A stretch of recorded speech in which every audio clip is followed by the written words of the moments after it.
Speaking of signing things, we started a tradition at the summit a year ago when we were located near the little town of Lone Tree, Colorado, whose city fathers somehow didn't like the idea that conservatives were in the neighborhood. They created a news story that we thought was a lot of fun.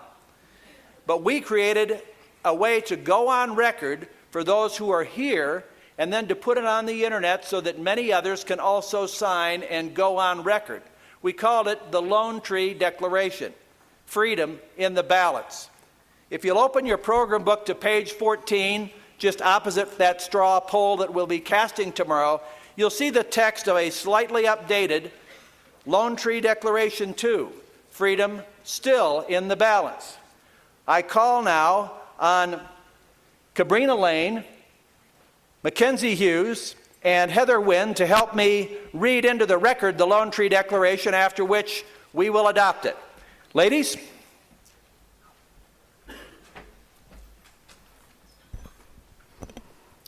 The Lone Tree Declaration 2. We gather as grateful Americans in the wake of Independence Day at Denver in the shadow of the Continental Divide. We reaffirm the original Declaration of Summit 2010 as issued 1 year ago near Lone Tree, Colorado. Our signatures to this year's edition, on which we invite others not present to sign as well, certify 7 points of who we are and what we stand for. 1.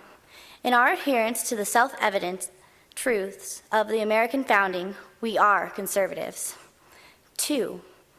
In our debt to the civilizational heritage of Jerusalem, Athens, Rome, London, and Philadelphia, we are Westerners.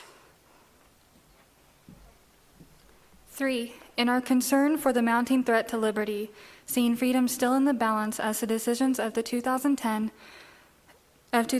foreshadow the momentous choices for 2012, we convene with the solemn purpose at this summit. We seek a conservative renewal for our country through civic action that puts principle above party, resists the corruption of power, bridges intramural disagreements or rivalries, and protects an open public square centered on the nation's Judeo-Christian core.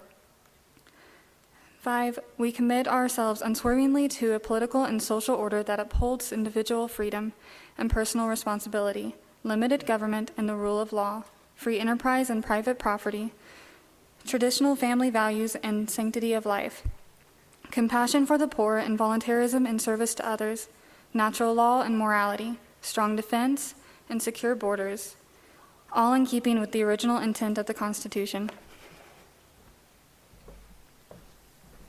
6. We reject and will resist the socialistic temptation, transnational progressivism, secular utopian illusions, appeasement, disarmament, or capitulation of jihad and Sharia.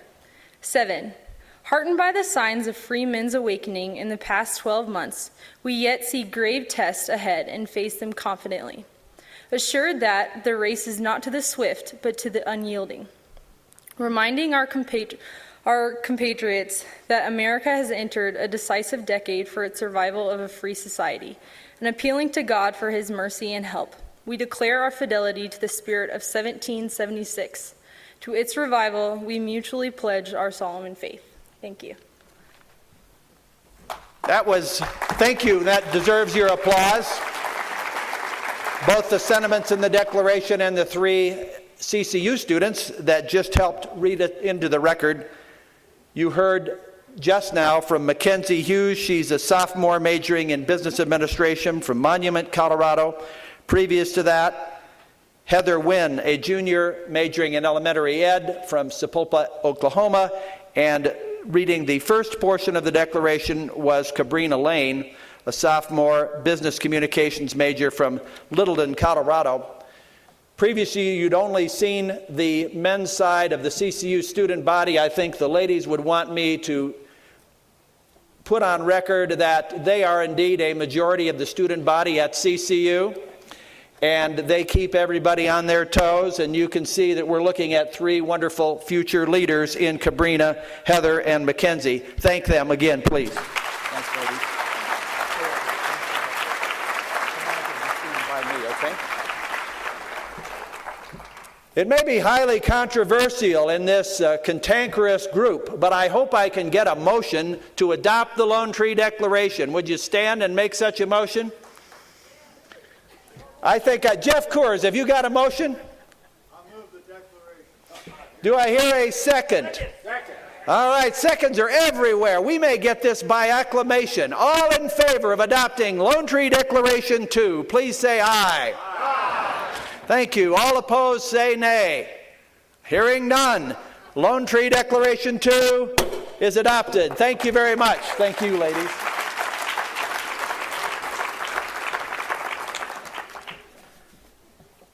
There's your opportunity to sign the declaration outside at the foot of the escalators. I have to tell you, I have saved and treasured last year's signed copy with the names of a lot of you on it, but there are a lot of you that are joining us for the first time this year, and we're thrilled that you are. It just gave me a huge lift to review that a couple of days ago and remember a year ago when we first did the summit and put the Lone Tree Declaration out there for the world to know that, as several of the speakers have said, I love the way Foster Freese affirmed it again this morning, we're in this room enough to start making immense changes for the better in America, and that's what the Lone Tree Declaration is all about. Please put your John or Jane Hancock on it over the remaining hours of today and tomorrow. It'll be out there for you to sign.